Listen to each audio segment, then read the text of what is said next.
morning, and good to see you all again at the start of this church year, in this lovely congregation that we get to be in once a year. We have a couple of announcements to start off our service. They're printed on the back of your orders of service. So next weekend is Labor Day weekend, and the following weekend is Kickoff Sunday. So Flower Communion, the church picnic afterwards. That service is at 10:30. So hopefully we'll see you there on the 7th. We have a special speaker on Sunday, September 28th, Janet Applefield. That'll be at 2 p.m. She is one of the last surviving Holocaust survivors who speaks about her experience and the wisdom that she has gained in her life. So we'll hope to see you there. And we're already thinking about candlelight. So you're invited to join. I know, it's good news, right? Rehearsals will begin with Nick on Sundays beginning October 26th from 1 to 3 p.m. And then the service will be on Sunday, December 21st. So if you're looking for an opportunity to sing together, talk to Nick, and hopefully we'll have you join the candlelight chorale. We have one more announcement from Sue Creed. I'm going to cut down. Yeah. All right. I'm Sue Creed, and that's motorcycle parked out there is my Spider. And thank you, and you can talk to Lee and Reverend Rebecca about riding on the Spider with me. I am going to offer it again at the auction, but today I'm going to offer a ride home on my motorcycle. The motor, you will get on, and I have helmets, so that's fine. The hitch in this thing is that you need a backup driver to take your car home if you're by yourself. I don't know if I can get volunteers for that, Bart, or anybody.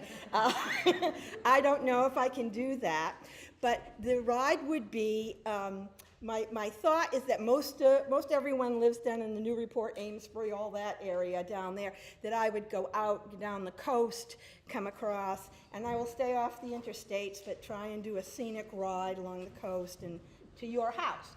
We get to your house, and the backup driver, your car, would be at your house. Then, if they already live with you, they live with you.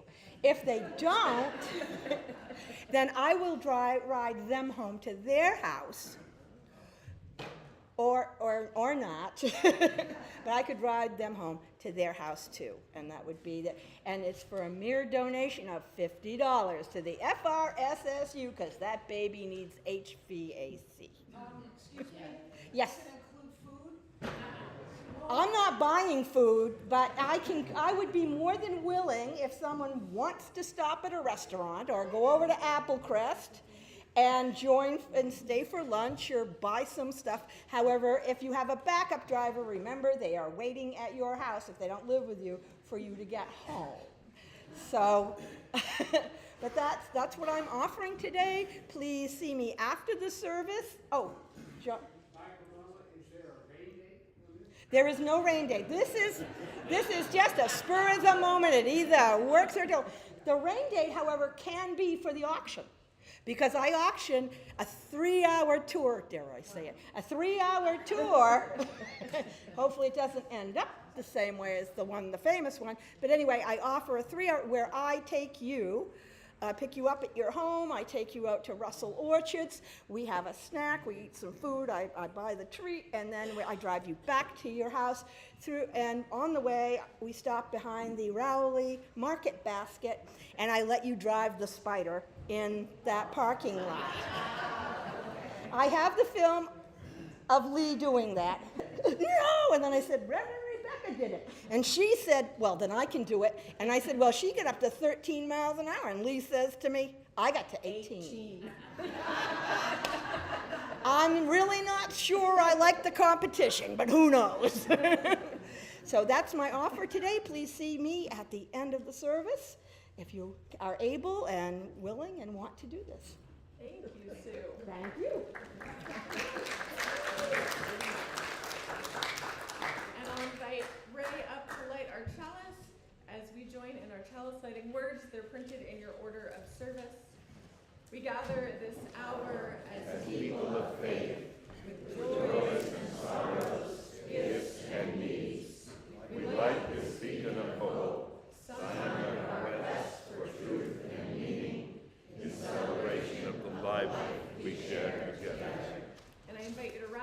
body or spirit for opening hymn number 97, Morning Has Broken.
You actually to remain standing, please. It is so good to see all of you, and if you wonder, am I waving at you, the answer is yes. So I need to pay attention to what I'm supposed to be doing, but truly, each of your faces as I see you, it's so good to see you. It's really good to be together. So let's join together now in our call to worship. Peace be with you. And with all humanity. Lift up your hearts. We lift them up in joy and praise. Let us greet each other now with a sign of peace, love, and recognition. Let's greet our neighbors. Good morning. I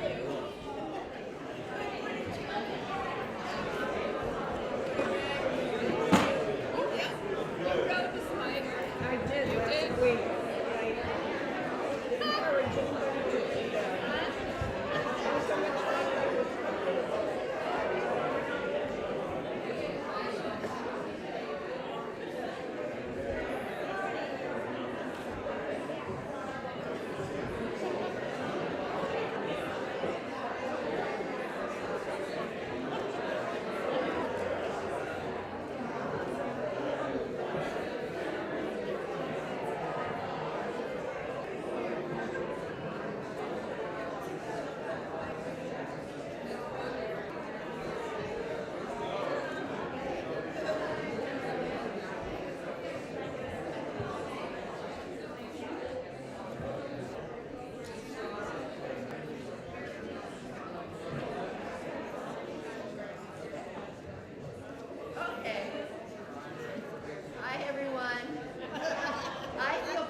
Love is the doctrine of this church.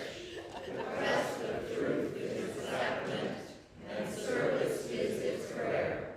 To dwell together in peace, to seek knowledge in freedom, to serve humanity in fellowship, that they may all grow in harmony with the divine and each other.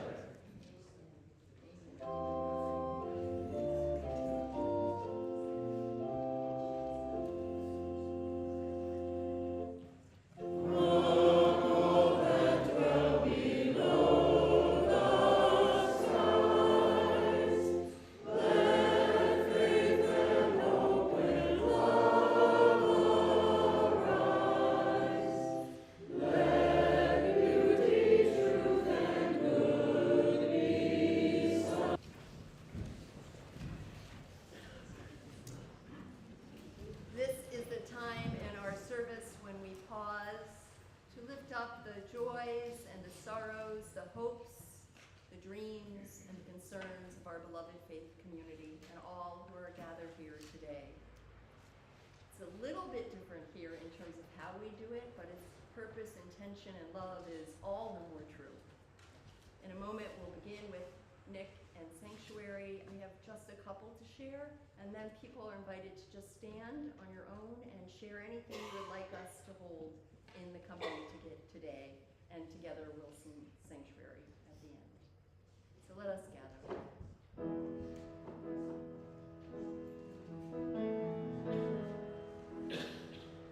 Open my heart to be a sanctuary. I'll make holy, love and true. With thanksgiving, I'll be a living sanctuary.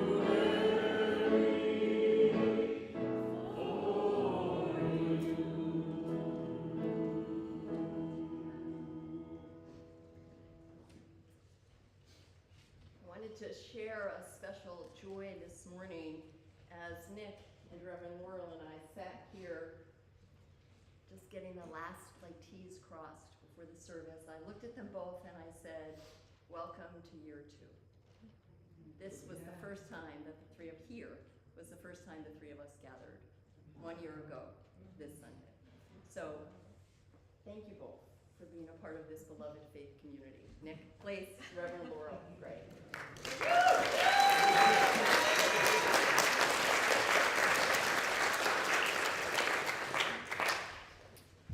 have something that Amy Tucker would like shared. Sorry.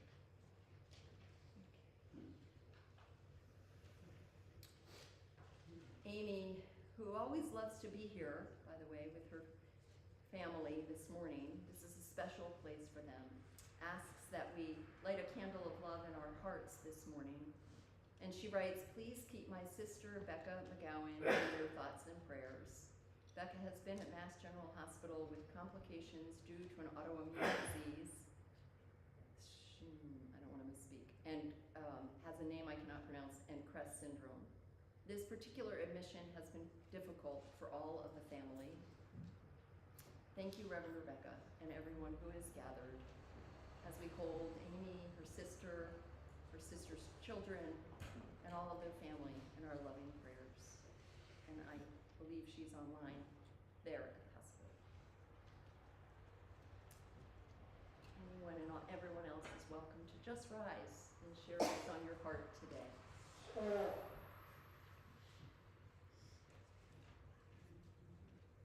know I'm going to get emotional, and you know my situation. I do, Bob. My wife. But I invite us to surgery in this congregation has been here for us. I told my surgeons that you can have my heart temporarily to do your magic, but I have to have it back because it belongs to this congregation.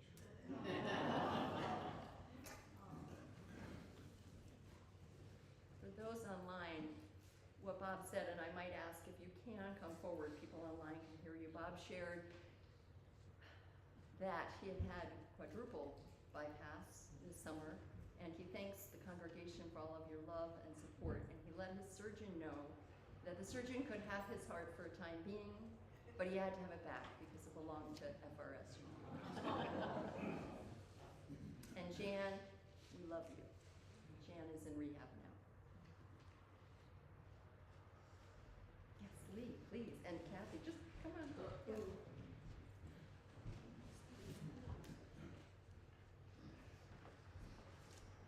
Hi, I'm Lee, and I want to express my joy at being able to move back up here to this beautiful countryside. I'm only 25 minutes away in Bradford and Haverhill, and I'm especially grateful for all the incredible good wishes and people looking out for me, trying to help me find a place, and so many, I didn't even know how many of you were doing that for me, but I'm so grateful for that, and just happy to be here.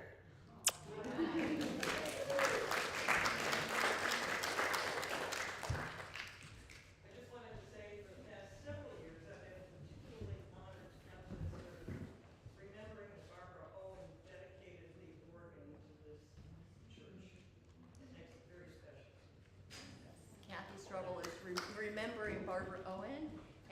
organ that she dedicated here and how special it is to be here this morning. Yes. You want to come forward, Nancy? It helps people online. I'm sorry. Thank you. I just want to say that I was involved with, stand here? Yes. Okay. I was part of Barbara Owen's team that helped care for her in the last few years of her life. And she was so proud about donating this organ. She was so thrilled, and I brought her here to hear it the first time it was played. And she said, well, it's pretty good, but it could use a little more tuning, I think.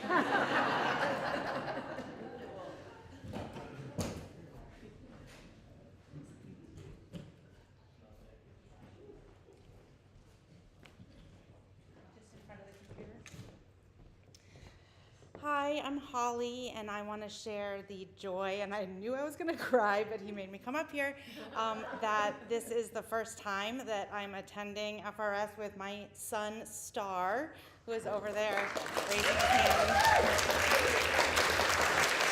And it's been a very long journey, and I am so happy that he is in my life, and I am so happy that I get to introduce him to this community that means so much to me. Thank you.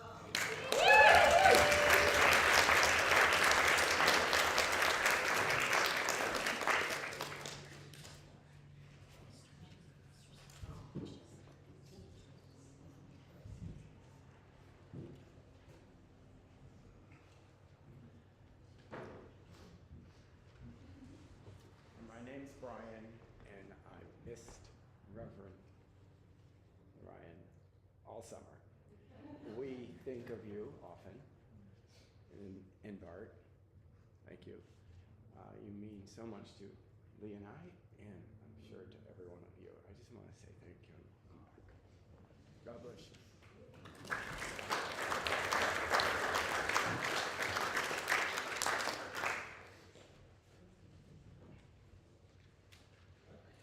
Hi, I'll talk really loud. I'm Kathy, and I just want to say what an honor it is to be among all of you.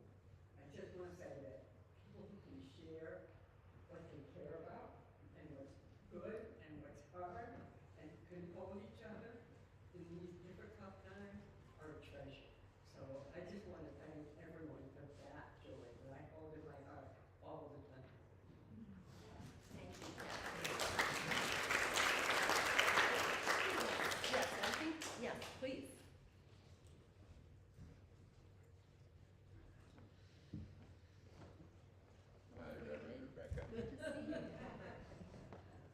I'm David French. I used to be the moderator here. I lived in the house across the street, and I can't remember, it must be 15 years ago, I set up and started with the help of many others, the Christmas Carol Sing-Along. Some of you have been to that. And I'm delighted it's still going. Hi, Dave. I'm here today and have a bit of joy to share, and sorrow. My wife passed away a year and a half ago, and this is the first time I've been to the church since then, and I brought with me a high school, or actually junior high school friend of mine, who I've been able to reconnect with. It's a pretty long distance relationship from New Jersey, my friend Mariana Hatch. Welcome to Mariana. Thank you.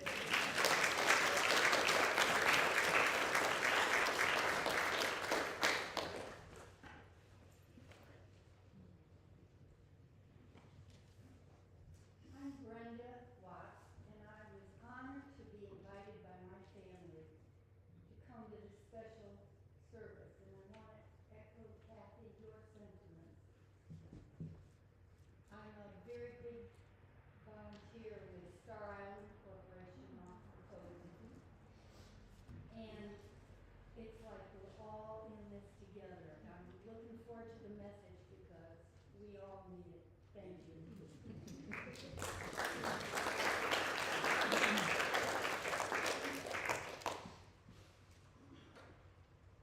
Yes, Betsy.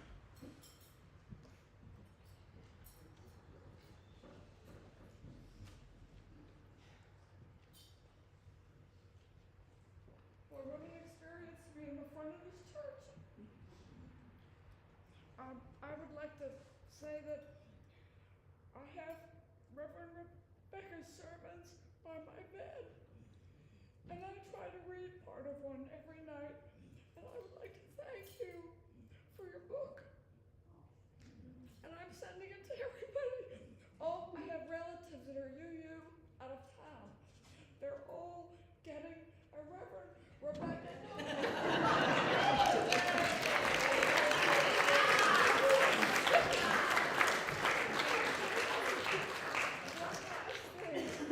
I would like to say Reverend Laurel was such a surprise in the bed race.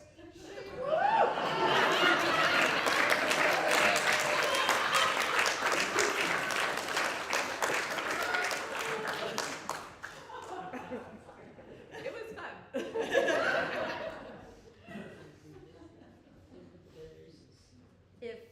Thank you all, and if you've read what did I do it as, the dedication or the beginning of the book, you will know that it is not my book, it is our book.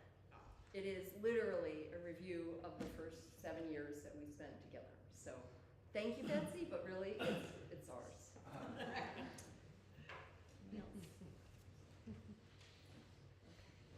So as we say each Sunday, we also lift up all of the joys and the sorrows, the hopes, the dreams, the concerns here in this sanctuary and online that, although unspoken, are held in just as much love and care.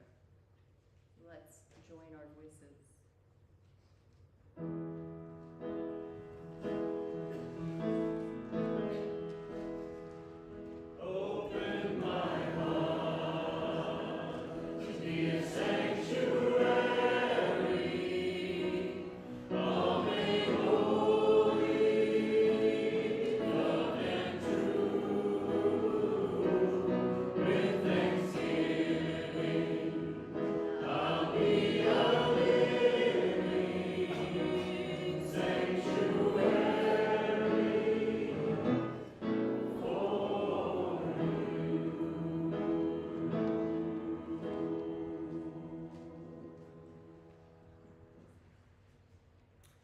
Join together now in a spirit of prayer and meditation, contemplation,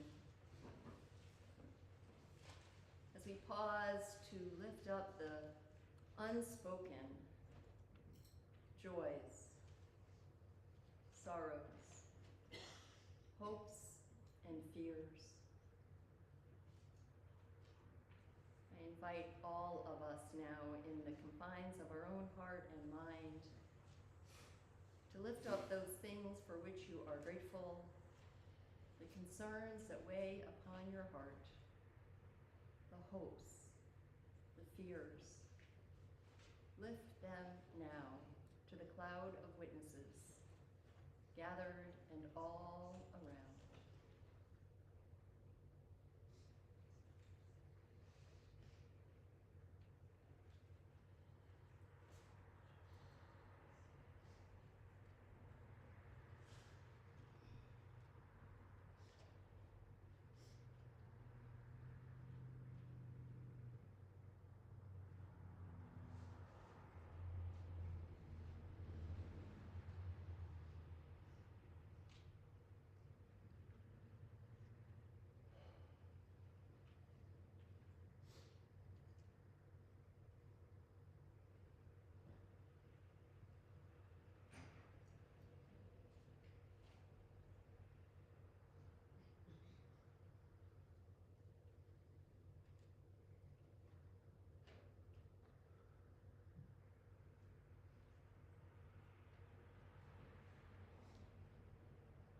Company of each other, of our ancestors, of all of those gathered in body, in memory, online and in person.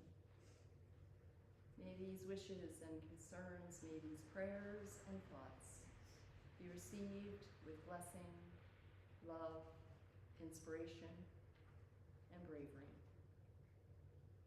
May it be so. Amen.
for the beautiful music. Our reading this morning is called To Be of Use by Marge Piercy. The people I love the best jump into work head first, without dallying in the shallows, and swim off with shore strokes almost out of sight. They seem to become natives of the element, the black, sleek heads of seals bouncing like half-submerged balls. I love people who harness themselves an ox to a heavy cart, who pull like water buffalo with massive patience, who strain in the mud and the muck to move things forward, who do what has to be done again and again. I want to be with people who submerge in the task, who get into the fields to harvest and work in a row and pass the bags along. We're not parlor generals and field deserters, but move in a common rhythm when the food must come in or the fire be put out. The work of the world is common as mud. Botched, it smears the hands, crumbles in dust, but the thing worth doing well done has a shape that satisfies, clean and evident. Greek amphoras for wine or oil, Hopi vases that held corn are put in museums, but you know they were made to be used. The pitcher cries for water to carry, and a person for work that is real.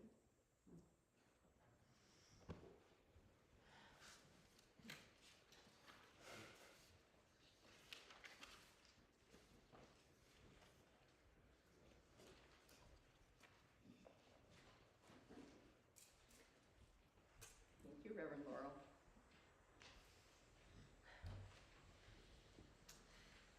To be of use is one of my favorite poems, one of my favorite Marge Piercy poems, but really of all poems. It's in the top 5. Ray shared that you read this at your father's service, memorial service. It is a poem that even Marge Piercy says herself that it has its own life. She says it has a strange afterlife. It happens to be the oldest poem she reads, and the one she reads at the beginning of every single poetry reading or lecture or talk that she gives. You can hear her read it online, and I would encourage you to do so, to hear the poet's voice and inflections. But what I particularly loved about the one that I listened to most recently is that she said, and I'll quote, "This poem has a strange afterlife. It is often read at memorial services, particularly for," and these are her words, "radical sage warriors, activists, organizers, and so on. The people I love the best," the poet writes, "jump into work head first, without dallying in the shallows. They swim off with sure strokes almost out of sight. The work of the world is common as mud. Botched, it smears the hands, crumbles to dust. But the thing worth doing well has a shape that satisfies, clean and evident." Before I go on and share the written words I've prepared, I wanted to share why these are the particular lines I wanted to share again. So maybe some of you share this with me, perhaps not, and no offense to those of you who have a different experience than what I'm about to say. I don't like small talk. I don't do well with it. I get really sort of disoriented. I all my life have wanted to say, yeah, but just what's really going on? Can we talk about life? Could we talk about your mind, your heart, your soul? Look at that sparrow. Did you read about the climate destruction? What about your mother who's dying? I don't know, perhaps some of us are born to do certain things, but I came in that way. So when I read these words, the people I love the best jump into work head first without dallying in the shallows. To me, it's like they bypass all the superficial stuff and they just get right in there. And let me start also by, perhaps for some of you, redefining work. Work is simply how you spend your time. Has nothing to do with getting paid money. Has nothing to do with how much you earn, what your degrees are, how you spend your days.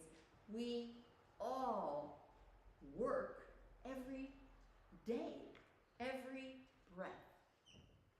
So imagine instead the people I love the best jump into life head first, without dallying in the shallows. Unless, of course, you want to with a good friend. They swim off with sure strokes, almost out of sight. Next stanza, the work of the world, the living, our lives. They're common as mud. We come from ashes and we will return. We are of stardust. We are mud.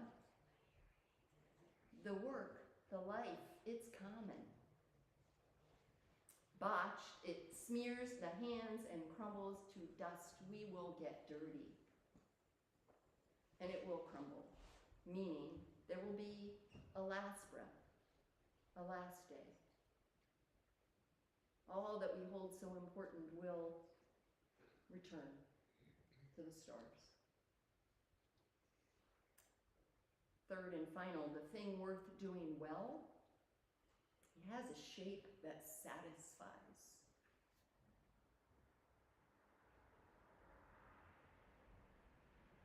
When do you experience that? Really, genuinely. Sometimes I call it settling. Sometimes I call it that unbidden joy or delight. I was having a particularly difficult weekend not very long ago, and Bart and I were traveling, and you know, you don't need to know the details, just know I'm a person, and it was a hard weekend. And then I found myself in a farmer's market on the way to a friend's home. And all of a sudden, within about 5 or 6 minutes, I realized, oh, there I am again. There's that fit. There's that carrot. There is that which makes me whole. The thing worth doing well has a shape that satisfies, clean and evident. All of that is the background to my reflection this morning.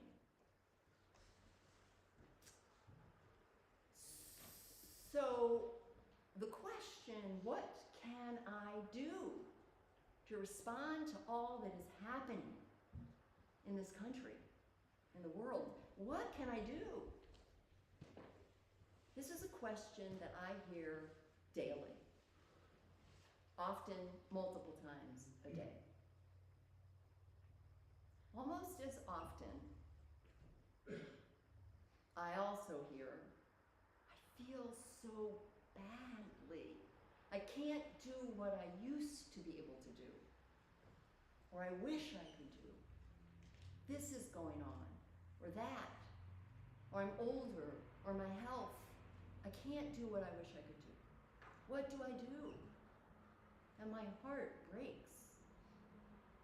Because that question is filled with self-reproach. Conversely, I also hear regularly, why aren't people doing anything? Why aren't they doing more?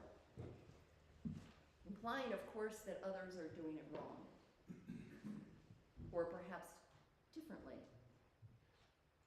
person asking the question. People have asked me, how was your summer? And because it's true, I say, it was different. How could it not be? How could this summer not be different? I've spent a lot of time this summer thinking about those questions. What can I, and that I is all of us, what can a person, what can I, what can you, what can I do at a time like this? What can our church do at a time like this? How can we be of use? I've also thought about the refrains that are in my mind of, I wish I could do more. In essence, saying I'm bad, or I'm not of use, or I'm not worthy. And the why aren't people doing anything? And my heart breaks for all of us. And the immigrants going through what they're going through. And I could fill in all the blanks. I had, like many of you, a summer of discernment and heartbreak. No question.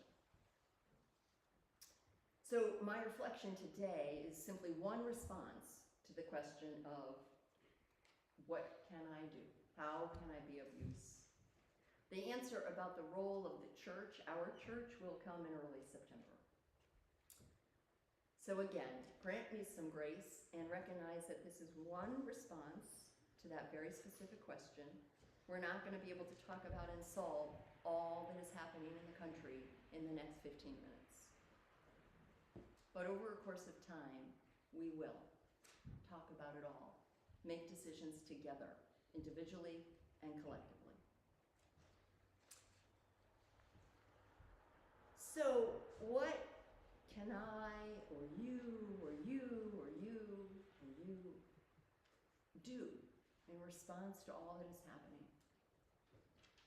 How can I be of use? And now I invite all of you to actually bring this into yourself, so that when I say I'm inviting you to be saying this to yourself. How can I be of use?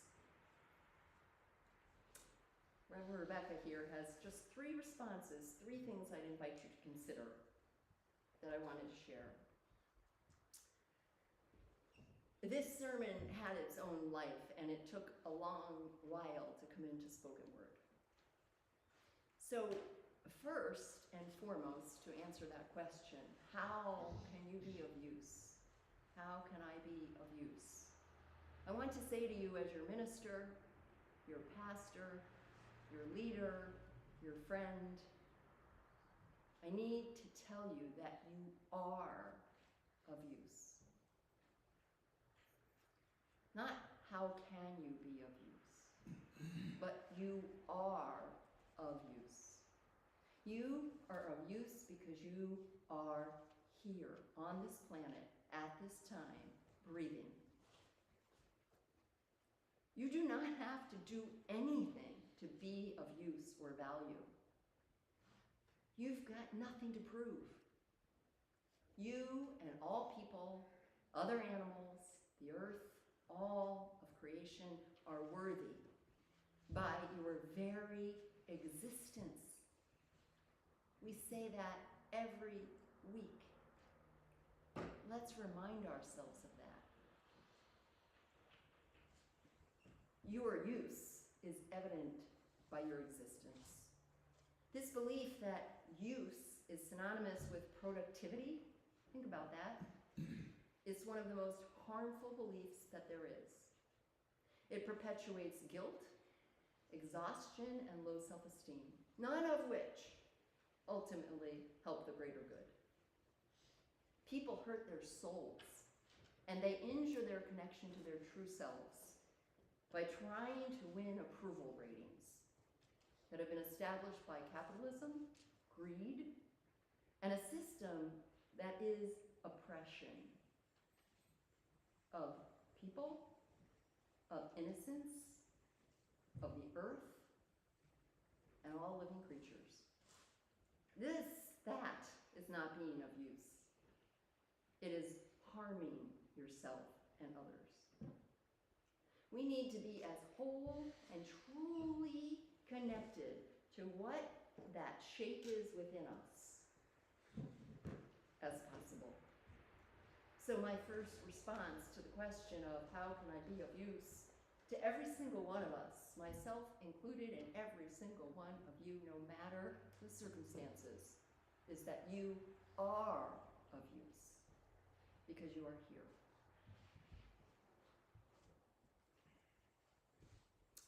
People believe or fear, I think, that if we all knew that, we'd stop caring.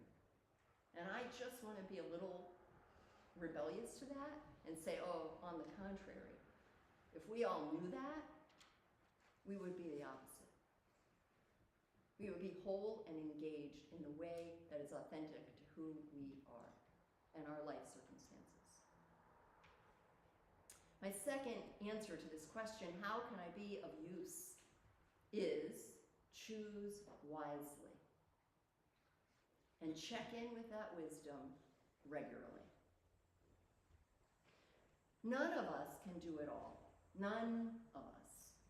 As a colleague of mine said just Friday on a Zoom, there are a lot of faith leaders coming together, and you'll hear more about that as time goes on. It's very important. And this particular minister said, you know, and it's multiracial, multi-theological. I mean, there are street pastors of all races, all kinds, all locations within this state coming together to say, what are we going to do with faith at the center?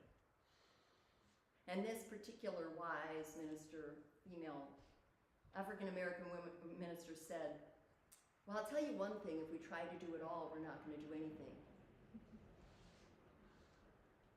So we need to choose wisely. She didn't say to choose wisely, but that's the point. It's true for us individually, it's true for us as a collective, it's true for us as a church. It is true. And if we all were authentic and chose wisely, imagine. And I look at some of you and I thought, I'm going to embarrass someone potentially here, but I thought of Ann Hauser, sorry Ann, when I was writing this sermon, and of your commitment around gun violence.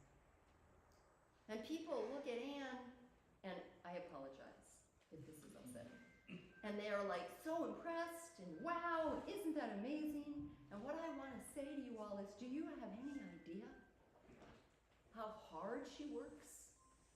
And the things she has said no to be able to keep saying yes to what is authentic for her? That's what it looks like. So we cannot do it all, any of us, even as a collective, nor ought we aspire to do it all, or to do what others are doing just because they're doing it, or because they say we should do it. That doesn't work. We need to be true to ourselves individually and collectively. We need to be aware and compassionate to the situations in our own life. And we need to be willing to share our gifts and our passions with the world in service to love and justice. So I want to say that again, because I bet that there are people here thinking, oh, that's all really nice, but does she realize the country is losing its democracy? Does she realize what's happening? Yes, I do. And I am telling you, this is what I believe. We all need to be engaged, but in ways that are authentic to us, our circumstances, who we are, our interests, our gifts. Let's stop judging other people and use our energy for good. We do not have to prove our worth. Remember the first, right? You are of use because you are here. What is it that this great rabbi taught that's in the Bible? Something about lilies in the field? Those of you who love flowers, or animals, or music? Do you look at it and say, tree that brings me such joy, tree that has shaded my yard for how long, tree that I can gaze out at and contemplate, you are of no use. Of course not. We are one. We are part of all of that. We're not separate. We do not have to prove our worth or our concern about what's happening in the world by actions that are dictated by other people. We choose how we are called to be of use by being honest with ourselves. So pay attention to what brings you alive, as Howard Thurman said, one of my other key quotes. Discover what brings you alive and do that, because the world needs people who are alive, which doesn't just mean breathing. It means alive. You can have labor breathing and be really alive, or you can breathe really well and be half dead. Being honest with ourselves, paying attention to what brings us alive, and then working with others and yourself in this community and other communities to put your aliveness to use. Before I go to the third response, I want to tell us something, that how we are of use will evolve and likely shift. Not guaranteed. Some people, less so. I think it harms us when we hold on to something and think, this is who I am, this is how it looks, this is what I do, because then what happens when that's no longer true? You're still of use. Be there then. Be there then. So we need our spiritual practices and good friends that remind us to keep in touch with what's calling us into use. It changes, it evolves. Let it. Pay attention. We are of use when we show up at the rallies and when we care for our loved ones who are sick. We are of use when we offer warmth and care for those on the street. We are of use when we see other people for who they are. And, I think this is really important, we are of use when we loudly and lovingly applaud other people for their work and use at this time, rather than assuming it means something about us. Celebrate each other. Let's not feel bad about ourselves. Let's say, you who did that, go, good job, thank you. I see that. Being of use is not a competition. My third answer to how we can be of use is to listen and be true to the pace of our souls. People fear that if we're not driven by this relentless, dehumanizing pursuit of meaning, that we will become careless, self-indulgent, unaware, unconcerned people, thinking only of ourselves. We're taught to believe that if we don't do more, we don't care. We fear that stopping this relentless pursuit will result in us only caring about ourselves. Just look around for a moment, not here necessarily. Look around at our country. And I will tell you that it is a lie. That by pursuing relentless activity and more and more and more leads us to be disconnected, leads us to have a purpose of good use, leads us to act authentically, leads us to care for other people, and that if we don't do that, we won't. It's not true. People turn to overindulgence and not caring, and I have that in quotes, when they're overwhelmed, when they're fearful, when they have trauma, when they feel powerless. That's what looks like not caring, or addictions, or all the other things people can do. It is because they've lost touch with their inherent worth and dignity. Many people right now are frozen and shut down in response to the barrage of lies and hate messages, combined with the reality of the atrocities and the prolific images of violence that are being perpetrated by fearmongers and media.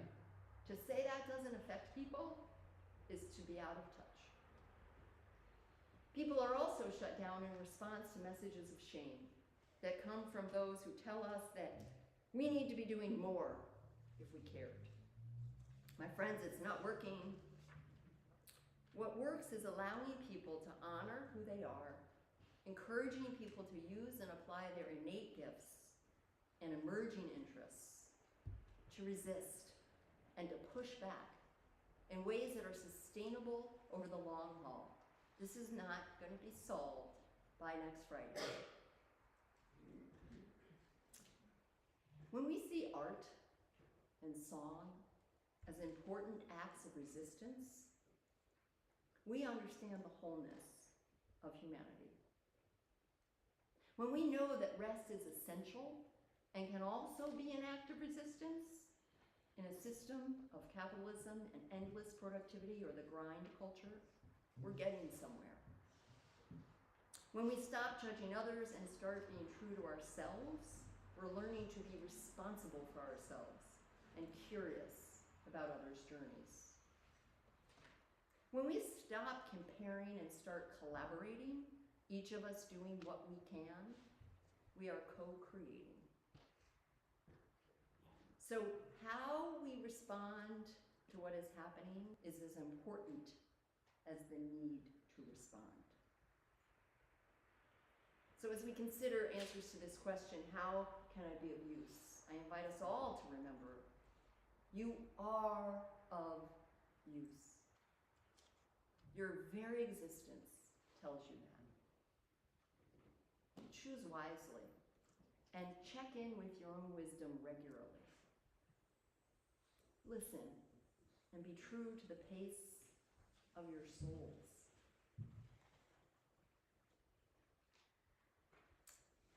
I invite you to join me for just a minute now. You may want to close your eyes or look at those beautiful trees of good use and listen to a few questions of many that could help us all return to the space within ourselves that is right, clean, and of use. When is the last time that you allowed your body to tell you what it needs?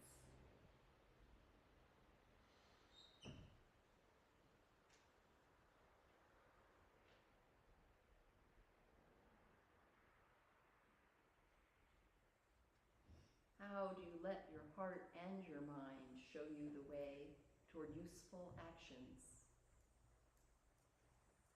And what happens when you don't listen?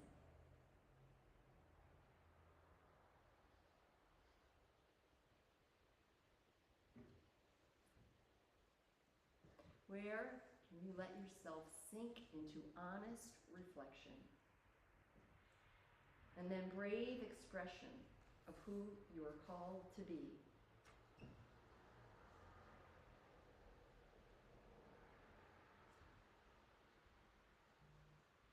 As we work together to save and to create the world that we believe in.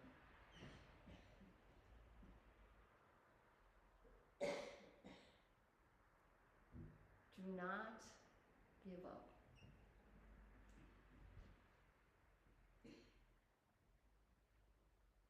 You are of use, and we need you.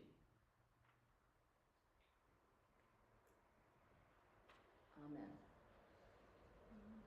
I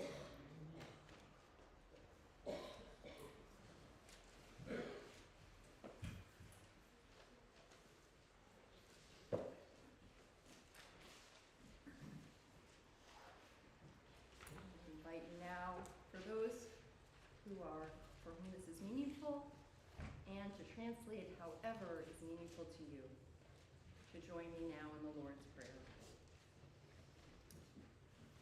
Our Father, who art in heaven, hallowed be thy name. Thy kingdom come, thy will be done, on earth as it is in heaven. Give us this day our daily bread, and forgive us our trespasses, as we forgive those who trespass against us. And lead us not into temptation, but deliver us from evil. For thine is the kingdom, the power, and the glory, forever and ever. Amen. And at this time, as we listen to some beautiful music, the offering will be received to benefit equally this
here like bells? Yes. Okay. I think the Christmas music, you're doing your own advertising, like for the little sled. That's great. Okay, sorry. Let's rise and join together in our closing hymn, For the Beauty of the Earth. It's number 32, and we'll do verses 1 through 4.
Together these minutes that have passed as we have reunited with this gorgeous space and these friends, the tradition of the summer drawing somewhat near to an end.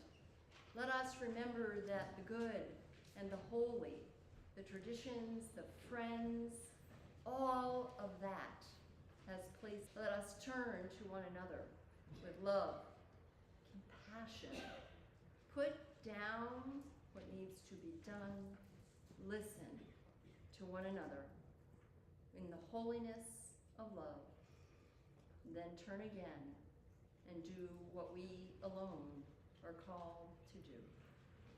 Go in peace, my friends. Return again in great joy. Amen, and blessed be. Thank you.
see you.